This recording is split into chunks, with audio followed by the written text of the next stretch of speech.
So ఈ phimosis చూడడానికి చిన్న ప్రాబ్లమే కానీ ఇది మనకి హార్బుల్ కాంప్లికేషన్స్ ఇస్తుంది. ఏంటి అంటే క్లీన్ చేసుకోలేము సరిగ్గా, వెనక్కి అనుకోలేము కాబట్టి క్లీన్ చేసుకోలేము.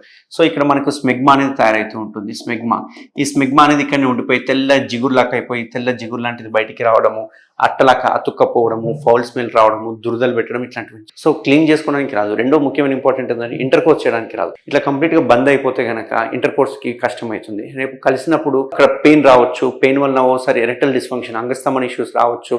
ఆ నొప్పి వలన అంగస్తమన ఇష్యూస్ రావడమే కాకుండా ఇక్కడ కట్ అయిపోయి బ్లీడింగ్ అయ్యే వచ్చే అవకాశాలు ఉంటాయి. కొందరికి కంప్లీట్ ఫైమోసిస్ అంటే మూతనే అయిపోయింది అనుకో, అంటే చిన్న పిన్ పాయింట్ లాగా దగ్గరికి అయిపోయి చిన్న ఓపెనింగ్ ఉందంటే అందులోకి వెళ్ళి స్పర్మ్ కూడా బయటికి వచ్చే అవకాశాలు ఉండదు. కాబట్టి సెమెన్ కూడా రాదు. కాబట్టి ఒకసారి ఇన్ఫర్టిలిటీ, పిల్లలు ఉండే అవకాశాలు కూడా తక్కువ ఉంటాయి. సో ఇవన్నీ కన్సిడర్ చేసుకుంటే కనుక ఈ ఫైమోసిస్ చూడడానికి స్కిన్నే కానీ అతుక్కపోవడం వల్ల కొన్నిసార్లు ఈ చర్మం దీనికి కూడా అతుక్కపోయి BXOగా డెవలప్ అవుతూ ఉంటుంది అన్నట్టు.